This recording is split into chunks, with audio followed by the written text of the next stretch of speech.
Está começando mais um De Frente com a Lei. E no De Frente com a Lei de hoje vamos conversar com a vereadora Ana Corso, do PT. A vereadora Ana, que retornou em fevereiro deste ano ao Legislativo após uma decisão da Justiça Eleitoral. Então recompõe aqui a bancada do PT, junto com os vereadores, com a vereadora Denise Pessoa e o vereador Rodrigo Beltrão, que é líder da bancada do PT. Vereadora Ana, é um prazer tê-la conosco. Quase 4 anos depois, aqui no De Frente com a Lei.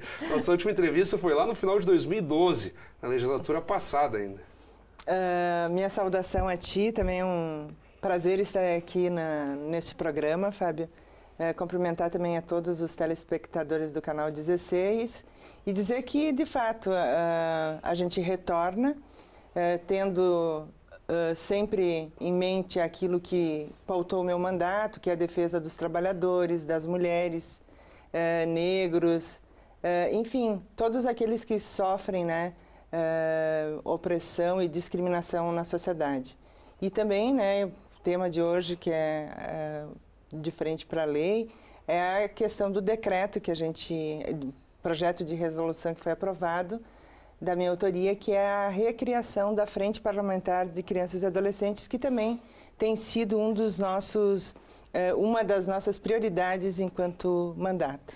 Vereadora, antes de entrar nisso, eu gostaria de recuperar um pouco, porque a senhora entrou faz poucos meses aqui na Câmara, mas já vem de uma experiência muito longa. A senhora acumulou 4 mandatos consecutivos, com algumas interrupções, mas enfim, 4 mandatos como vereadora, e agora, ainda que seja nessa reta final dessa legislatura, é uma 5ª presença, digamos assim, aqui na nossa Câmara de Vereadores. Eu lembro, eu citei no início do programa, no final de 2012, nós fizemos um programa aqui comovente, que a senhora não havia se reelegido, ficou como suplente para essa legislatura, e ali a senhora recuperou uma série de pautas e leis e medidas que se tornaram efetivas no nosso município a partir de iniciativas suas. Eu gostaria ainda de recuperar um pouquinho desse processo. Como é que se deu a sua atuação política, principalmente depois do término da legislatura passada? Bem, depois da legislatura de 2012, que foi o término, nós não havíamos reelegido, né? Fiquei de primeira suplente da Frente Popular. E tive uma atuação, então, no governo do Estado. Eu fiquei durante 3 anos como coordenadora do Orçamento Participativo do Estado, né, fazendo a tal da consulta popular, percorrendo os 32 municípios aqui da nossa região, que foi uma experiência para mim bastante importante de conhecer a realidade local desses municípios, suas demandas. Então, é um trabalho que, de fato, assim, foi bem gratificante. Então, em nenhum momento, assim, longe do parlamento, eu deixei de ter atuação, né? Seja enquanto esse cargo que tive no governo Tarso, e mesmo posterior, né, de atuação enquanto militante partidária, claro, de organização do partido, enfim, né? A gente nunca se afasta, né, desta atuação que é inerente a nós, enfim, parlamentares. E, vereadora, pegando agora o nosso foco, que é a Frente Parlamentar da Criança e Adolescente. A senhora, em legislaturas passadas, havia trabalhado em cima desse tema. Agora, como a senhora mesma colocou, foi reinstalada a pedido seu, a Frente Parlamentar. E nós tivemos recentemente, aqui na Câmara, uma audiência pública para tratar especificamente de um assunto muito alarmante, que é a exploração infantil à criança e ao adolescente. E eu até destaquei aqui um material que na oportunidade, foi algumas semanas aqui na Câmara, eu estava cobrindo para o site da Câmara e publiquei uma matéria. E aqui num dos relatos, a Tânia dos Santos, que coordena o Ambulatório Municipal de Atenção às Crianças e aos Adolescentes vítimas de maus tratos, ela trouxe aqui dados bastante significativos. Em 2014, 2015, o Apoiar contabilizou 650 casos de abusos, dos quais 328 foram de abusos sexuais. E aí geralmente são crianças na faixa de 6 a 10 anos, depois 31% de 11 a 14, e na maior parte, passando de 95% das situações, quem agride são homens de 25 a 40 anos de idade. E o âmbito familiar responde por 65% dos incidentes. Então nós temos aqui, vereadora, a maior parte do percentual vai pegando crianças em tenra idade, já ali a partir dos 10 anos, às vezes até menos do que está aqui na estatística. E 65% dos casos de abusos sexuais no âmbito da própria família. Então, realmente foi muito significativo e alarmante. Só que, ao mesmo tempo, a comissão, a frente parlamentar da senhora atuou no sentido de tentar estabelecer um comitê permanente de estudos e combates a essas práticas por meio de campanhas, cartilhas, as mais diversas ferramentas que se fizerem necessárias. Eu gostaria que a senhora ampliasse esses números aqui que eu trouxe do Apoiar. Bem, a frente parlamentar, ela é então uma instância política, suprapartidária, partidária, e que está composta hoje por mim, pela Denise, pelo Daniel Guerra, o Felipe Gremelmaier, o Rafael Bueno e o Nerio Carteiro. Nós somos 6 parlamentares que constituímos então essa frente, que tem, como tu mesma disseste, assim, uma atuação, tenta mobilizar todas as entidades que atuam na área da criança e do adolescente para temas que são pertinentes, né, e violações que ocorrem com esse público infanto-juvenil. É importante dizer que 60 milhões da população brasileira, dos seus 200 milhões, 60 milhões são crianças e adolescentes. A nossa Constituição, ela preconiza que tem que se ter prioridade absoluta para esse segmento infanto-juvenil. E é nesse sentido, então, que a frente ela vai atuar em ações, seja de divulgação, de campanha, de forçar, pressionar no bom sentido, né, que o Executivo tenha mais recursos para as políticas públicas, por exemplo, para se ter uma ampliação do serviço do ambulatório, para se ter mais entidades que atuem na questão do turno inverso, né, que na audiência pública que nós fizemos de lançamento, como tu mesmo disseste, nós abordamos esse tema da violência, o abuso e exploração sexual de crianças e adolescentes, veio Apoiar, vieram os conselhos, enfim, as entidades ligadas à área, a Delegacia de Proteção à Infância e Adolescência, o Ministério Público. Então, nós queremos mobilizar essas entidades para que a gente busque, né, políticas públicas e soluções. O ideal seria acabar, né? Mas se não for possível isso, minimizar o que tem em relação à violação dos direitos da criança e adolescente. E essa questão do abuso e exploração sexual de crianças e adolescentes é um dos temas recorrentes daqueles que militam nessa área em defesa das nossas crianças e adolescentes. Portanto, assim, a gente vê que a maioria são meninas que são abusadas, são violentadas. 62% do público que sofre violência sexual é menina, 62 a 38 meninos. Se tem um dado também da Unicef que diz que uma menina em cada 4 e um menino a cada 10 sofreu algum tipo de violência sexual antes dos 18 anos. Isso é um índice mundial.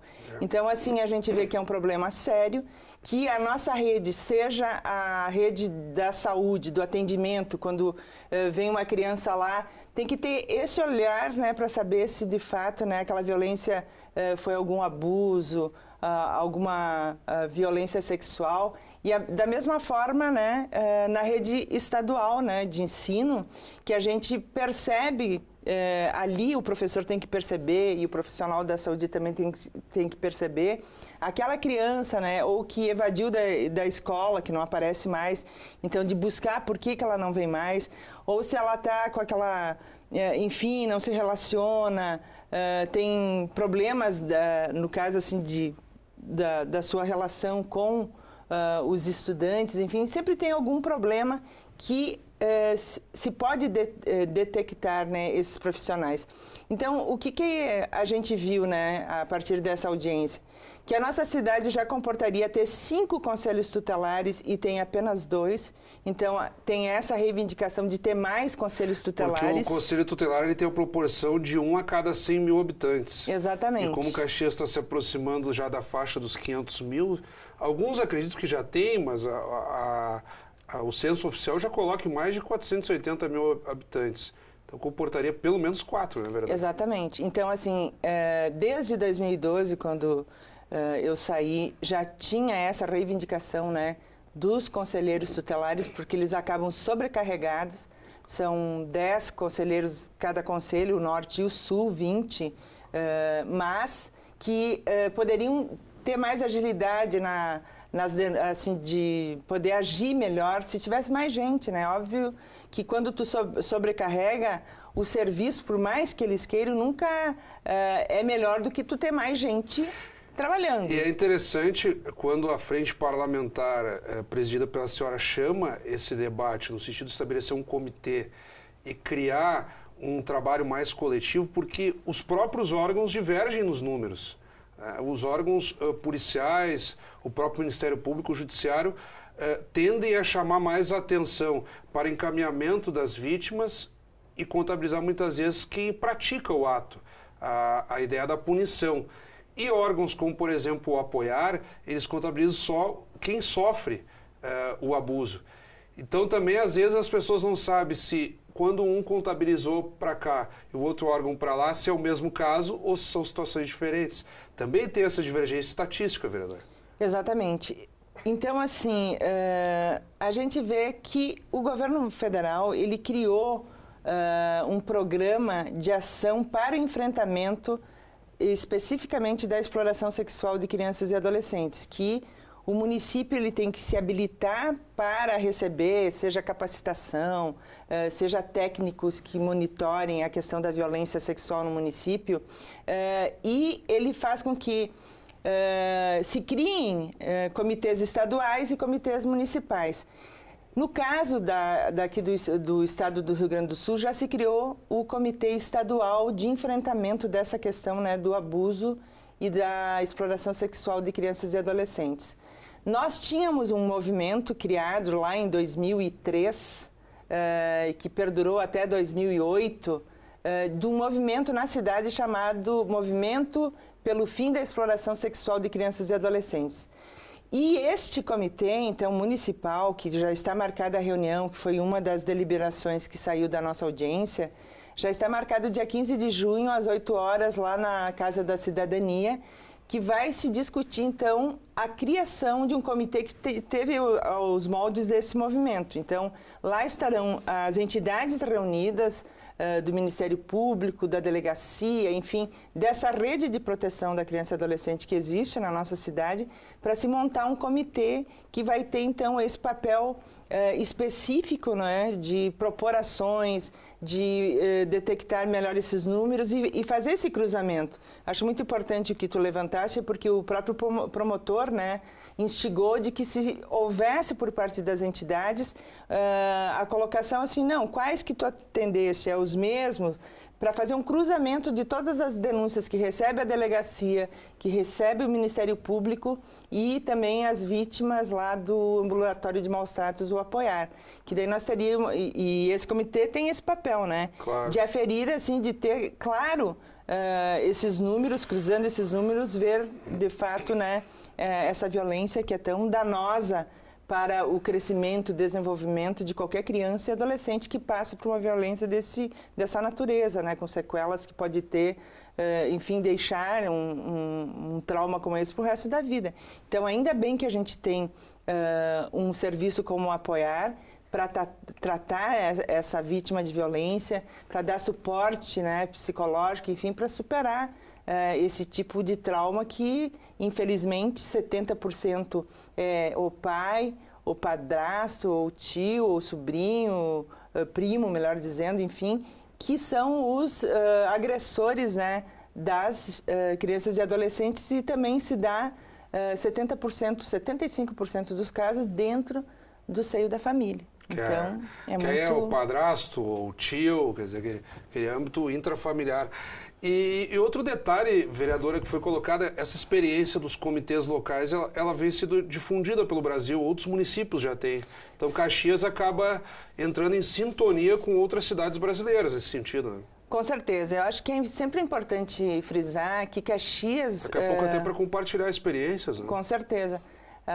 E o programa prevê isso, né? Trocas de experiência, exemplos que foram de sucesso para que outras cidades adotem, né? Então, são 500 cidades no Brasil inteiro que já têm esse comitê para o enfrentamento desta violência contra crianças e adolescentes. Mas é importante, assim, dizer que Caxias sempre teve um movimento muito forte nessa área da criança e adolescente desde a Constituição de 88. Teve todo um movimento que foi para Brasília, que fez pressão e que colocou uma série de direitos, né, gravados na Constituição. O artigo 227, 228, que dá essa questão da proteção integral à criança e adolescente, que coloca como prioridade absoluta, foi ali também que se instituiu, né, a criação do ECA, né, o Estatuto da Criança e Adolescente, que por mais que se critique, né, é uma legislação pioneira e avançada para outros países, não só para o Brasil, que prevê, né, para as crianças e adolescentes uma série de direitos, mas também deveres. Quando dizem assim, é só direitos, o adolescente, enfim, que comete algum ato, é solto, não acontece nada. Não é verdade, né? Nós temos várias medidas socioeducativas que prevê desde a privação da liberdade, né? Se comete um delito de ficar até 3 anos preso, até outras medidas que se coloca para aqueles que, de fato, cometem alguma infração. Claro. Então, não é assim, que não acontece nada.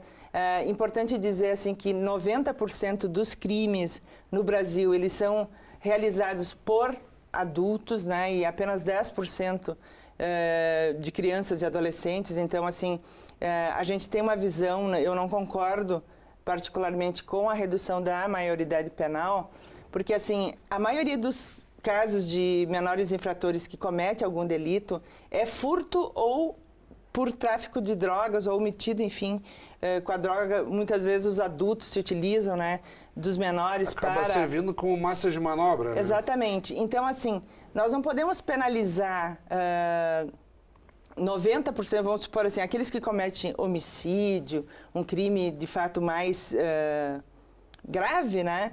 Eu até concordo, né, e tem discussões assim de que se pudesse aumentar a pena para esses casos e se confinar num outro local que não seja a penitenciária. Claro. A gente sabe que o sistema penitenciário brasileiro, ele está falido, então tu não é colocando aquele que roubou alguma coisa ou estava lá com porte de droga, colocar no sistema penitenciário atual, né? Porque ele vai sair pior. Nós temos que proteger a sociedade. E a redução viraria quase que interminável, porque reduz de 18 para 16, depois de 16 para 14, porque sempre vai ter adolescentes envolvidos de uma forma ou de outra. Sim, mas assim, o percentual que comete homicídio, um crime mais grave, é uma pequena minoria. A grande maioria do envolvimento dos adolescentes é por furto e por envolvimento com droga.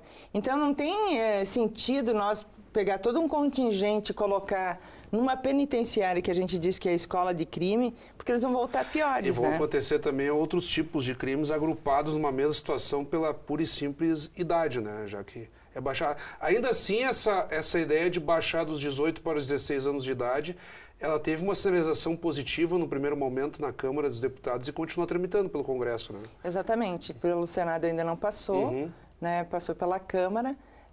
Mas eu entendo assim, tem que haver penas maiores para aqueles adultos que se utilizam dos adolescentes e tem que, no meu ponto de vista, assim, para aqueles crimes que os adolescentes cometem de homicídio, eu acho que teria que ter uma outra instituição, tipificar, né? Uma recuperação específica. Exatamente, né? Específica, não aquela que é hoje, que a gente vê nas antigas FEBEMs, hoje fazem, né?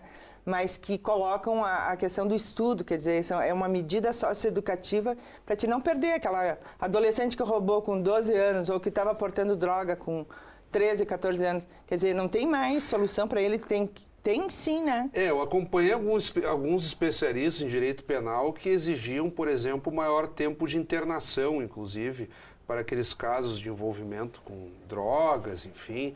Mas na linha do que a senhora está falando, daqui a pouco o debate pode ser no sentido de como calibrar essa punição, mas não deixar, digamos assim, do nada. Mas ao mesmo tempo também não jogar para a penitenciária padrão. Calibrar uma forma de recuperação específica, então, nessa faixa dos 16 aos 18. Né? Com certeza, é isso que a gente defende, sabendo que o maior contingente desses adolescentes, eles cometem, como eu falei antes, furto e envolvimento com droga, e aqueles que, de fato, matam, enfim, teria que ter uma pena maior, mas também não num estabelecimento que não é o caso, no caso que trata hoje desses menores, mas, enfim, ter uma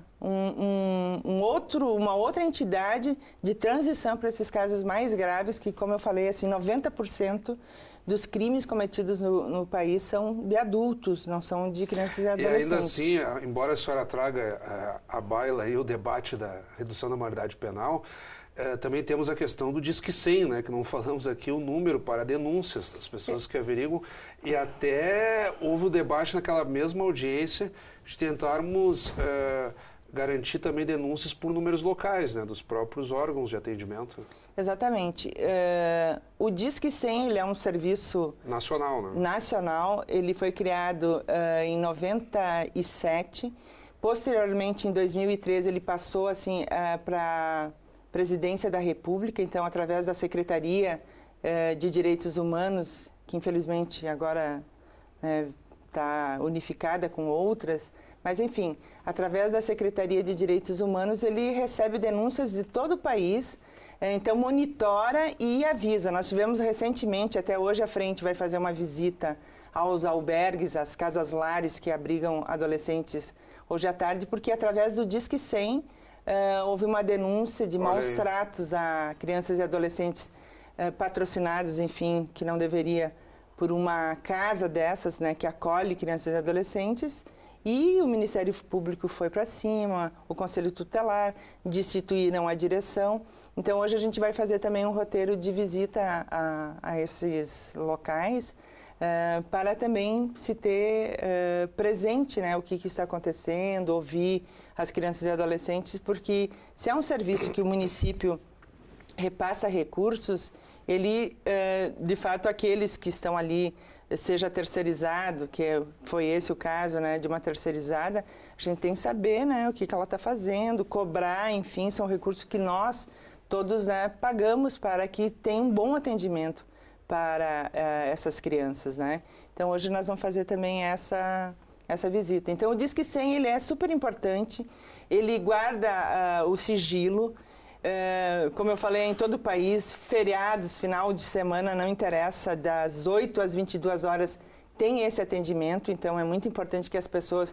E hoje não recebe só denúncias de crianças e adolescentes, qualquer denúncia que se tenha pode se chamar o Disque 100. A maior parte, né, as estatísticas mostram, 59% continua sendo, né, denúncias contra crianças e adolescentes. Então, a gente deixa esse número.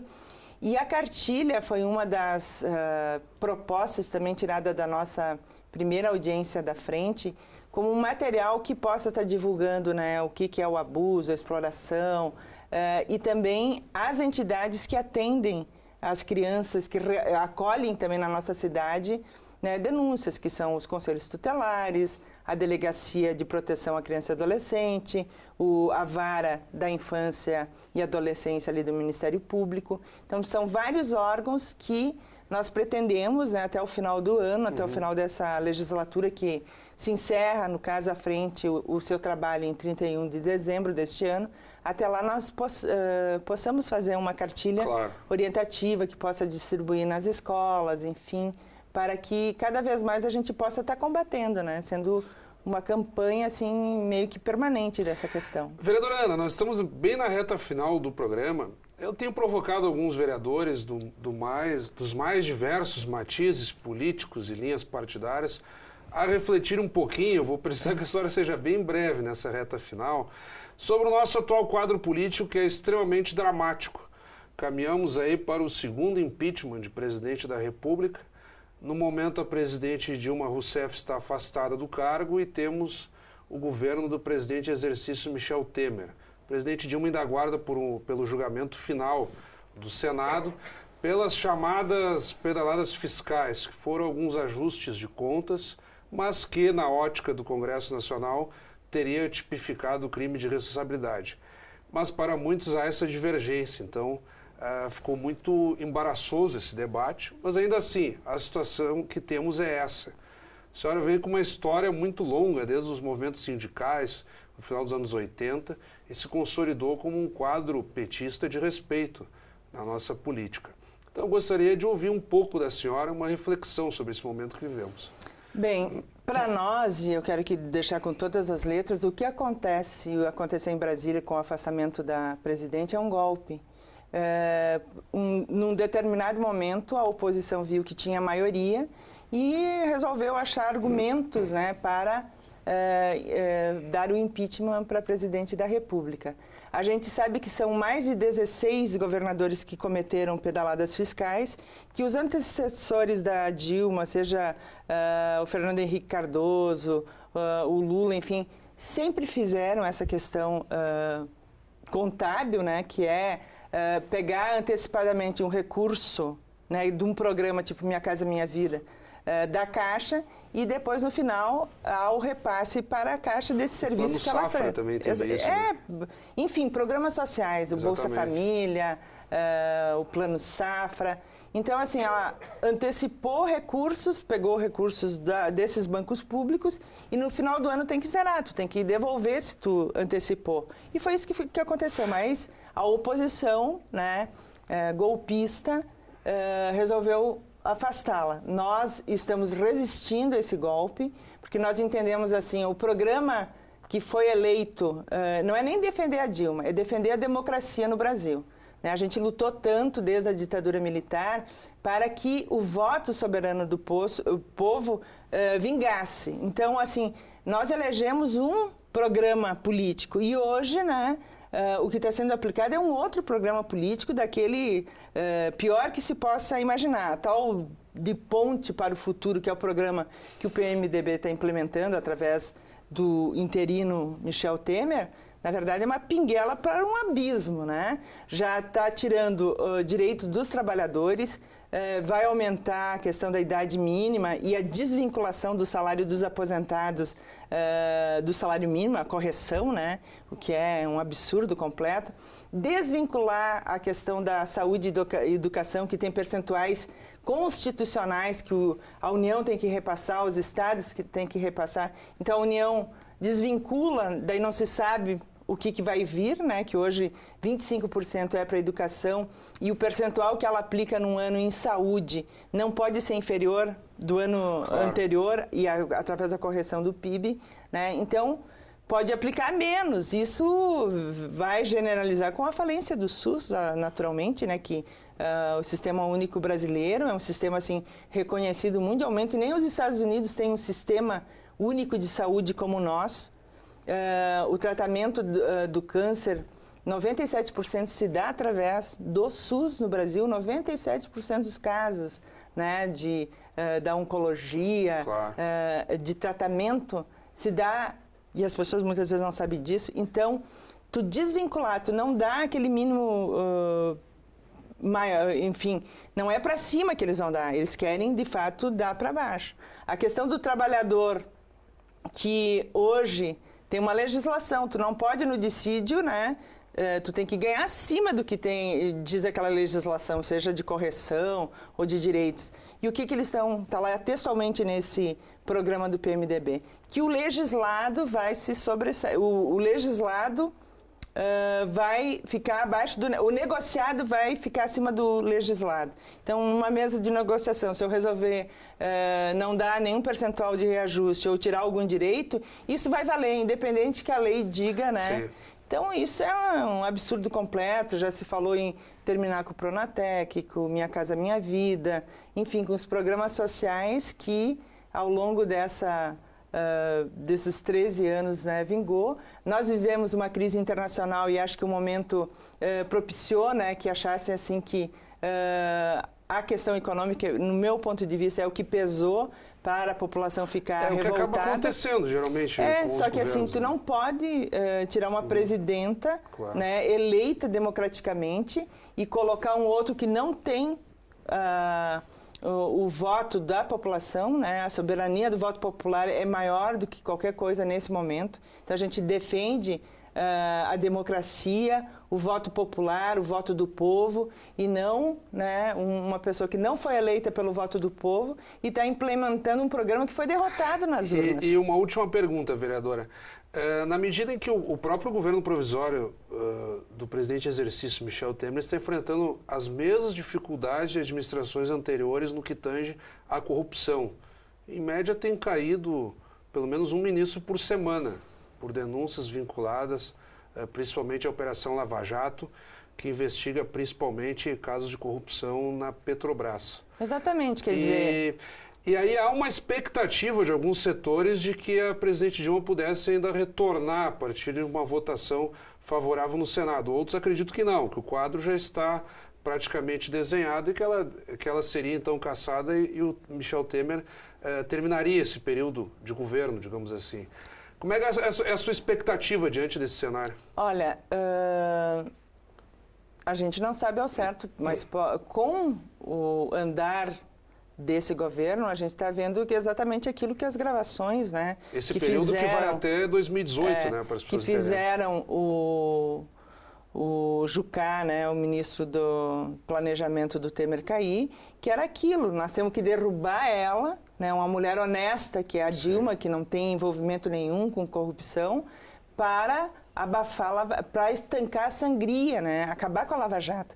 Então isso demonstra claramente assim, que nos nossos governos nós damos autonomia para o Ministério Público Federal investigar, para o Controlador-Geral da União investigar, para a Polícia Federal investigar. Isso é inegável. Claro. Né? E o que eles fizeram? Né? De toda forma, criminalizar um partido, né, que é o meu partido, e como se os outros não tivessem nenhum tipo de problema. Eu acho que aqueles que erraram e se erraram no meu partido tem que pagar, assim como os demais. Mas o que se vê na mídia, assim, não, parece que só existe um, né, partido que estava envolvido em corrupção, quando a gente vê cada vez mais que a corrupção vinha lá dos anos 90, lá ainda do Fernando Henrique Cardoso. Ela parece mais sistêmica, né? Exatamente, não é uma coisa que tu tem que combater, tu tem que dar a própria delação premiada, é uma lei que a Dilma criou. Então, todo o mecanismo que a gente fez assim, de combate à corrupção, de não esconder a corrupção,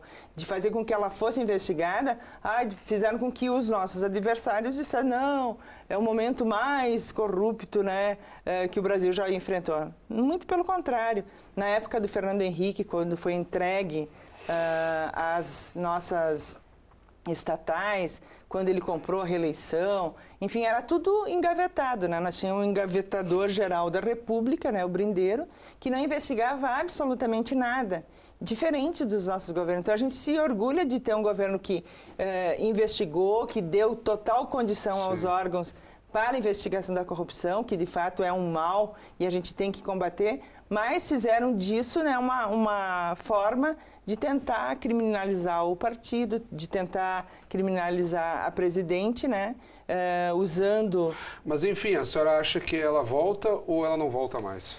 Sinceramente, eu espero que ela volte. Eu espero que os senadores, né, são em torno de 4 que deverão mudar de voto. Eu acho que, assim, a partir do momento, a gente já vê manifestações, inclusive do Romário, claro. Né, que se retirou da comissão de impeachment, descontente com o que está acontecendo. A própria Secretaria de Portadores de Deficiência, ele tem uma filha que é Down, né? Tem síndrome de Down.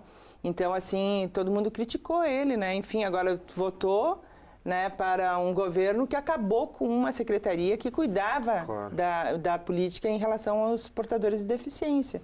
Então, ele se retirou. Isso para nós, assim, demonstra que eles estão, de fato, fazendo coisas que um governo só de homens, sem a diversidade, sem mulheres, sem negros. É um senador respeitável, Romário. As pessoas achavam que a história, o ex-jogador e tal, mas ele tem feito um mandato interessante, né?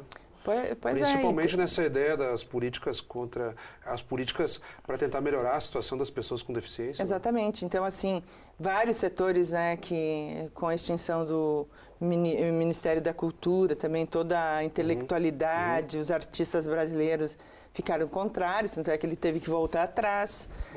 Lá na empresa brasileira de comunicação, enfim, tirou uma pessoa eleita por 4 anos, que era o Ricardo Mello, para colocar um apaniguado seu, né?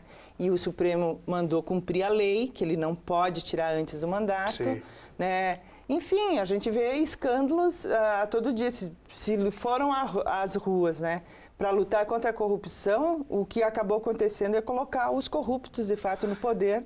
E nós reafirmamos mais uma vez, a gente defende presidente que tem o voto popular, a soberania popular, o voto que tem que ser destacado nessa questão. Nós não podemos ter um presidente interino e que faz completamente o contrário do programa que foi eleito nas urnas. Então, mais uma vez, eu quero lhe agradecer, vereadora. Eu não quis interromper o seu raciocínio, nós passamos bastante do nosso tempo, mas como a senhora não vinha há bastante tempo, acho que fica compensado o tempo, digamos assim.